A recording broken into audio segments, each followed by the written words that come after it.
Hi guys, welcome back to my channel.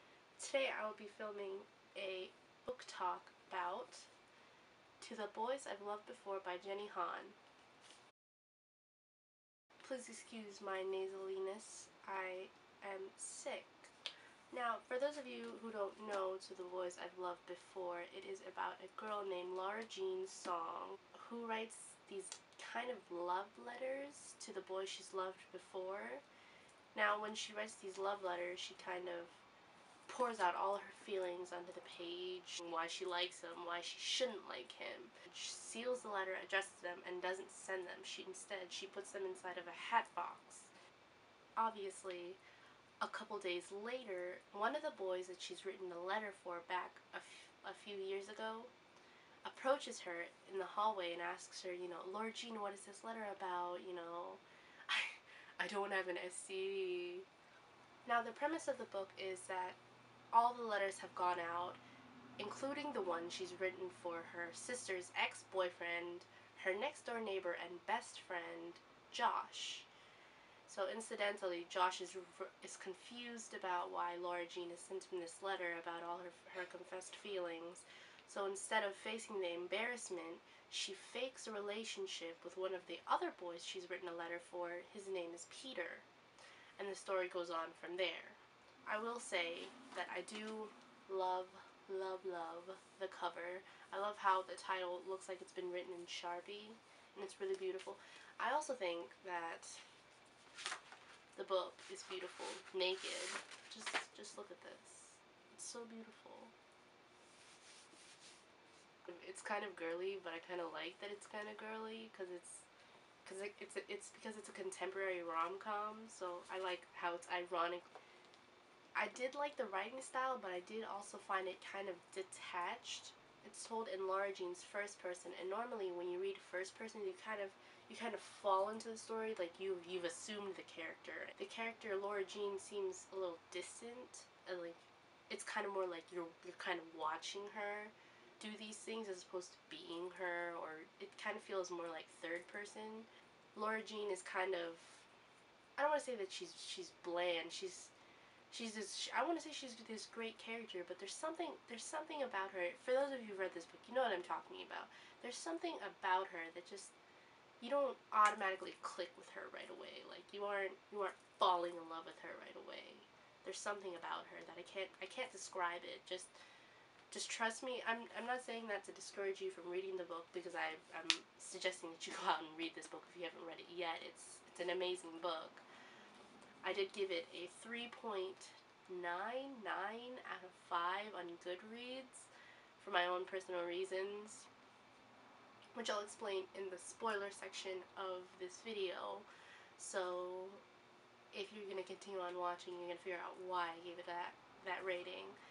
For those of you who don't know, the reason I'm sitting down during this video is because my leg was hurting today, and if you don't know, I went through surgery in March for my leg, so kind of hurting today, so that's why I chose to sit down during this video. So that will be the end of the non-spoiler section of this video. For those of you who have not read this book and want to read this book without any spoilers occurring, I suggest that you leave now. Thank you for watching. Hope you guys come back. Bye! Dun, dun, dun. Now for the gritty stuff. For those of you who choose to continue watching this video, have hopefully 1, read the book, or 2, you kind of that crazy person that wants the spoilers. Hopefully there aren't many of those second type of people watching this video. Anyway, there were a lot of things that I liked about the book, and then there were a few things that I disagreed with the book. For example, how Peter kept going back to Genevieve. Genevieve was the ex-girlfriend. She's kind of like the mean girl without being really mean. Have a snarky remark to someone else, but she never said it out loud. Like, what was Genevieve's real motive in the entire book? The entire book, I was wondering whether Genevieve was going to act upon her rage against Laura Jean, or whether she was going to stay cool, level-headed, and pretend to move on. I'm excited to read the sequel, P.S. I Still Love You, that comes out this month, or is already out. I'm excited to go pick it up and read it. I'm kind of excited to see where it goes, as opposed, like, because apparently in the next book, her and Peter get together, but then another boy from her past comes along, and can she be in love with two boys at once?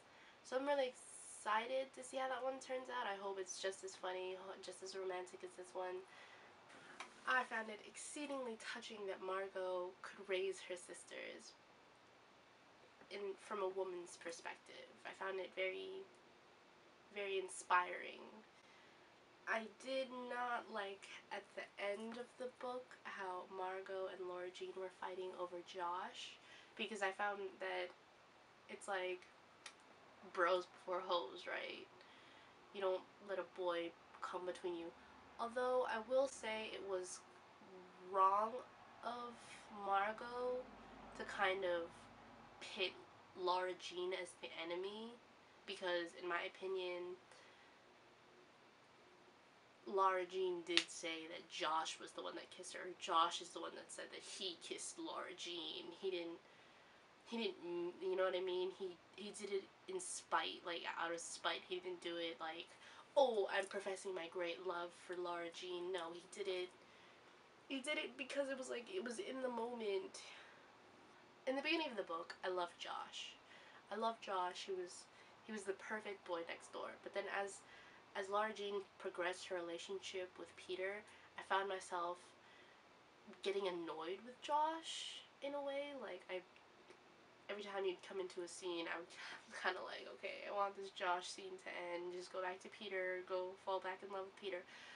And then he kisses Laura Jean, and then I get so angry with Josh. I'm like, Josh, you're supposed to be with Margot. You're not supposed to have any feelings for Laura Jean. She's supposed to be your best friend.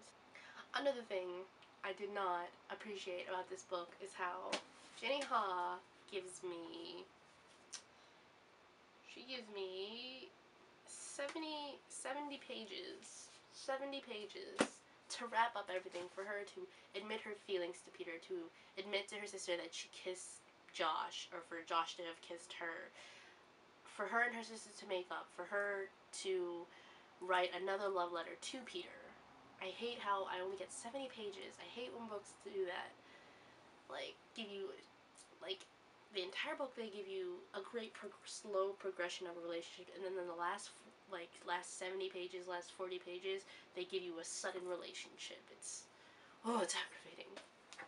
I did love the book, though. It was great. It was great. It was quirky. I found myself laughing out loud more than half the book. I did hate that it took them that long to admit their feelings for one another, though, Peter and Laura Jean, because literally the whole book, they find themselves liking each other's presence more, or liking their fake relationship more.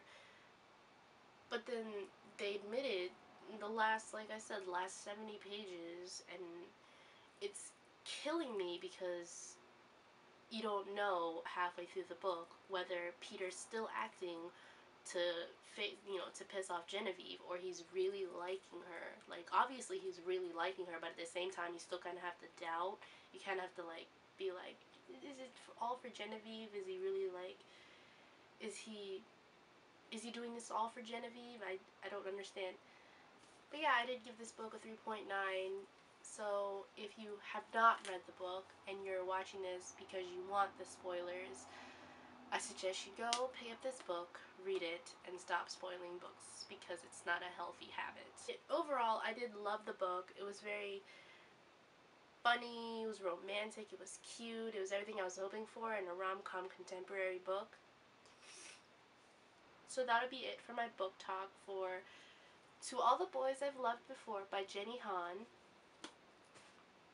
Thank you so much for watching my video. Don't forget to subscribe. Bye! And I'm gonna keep talking.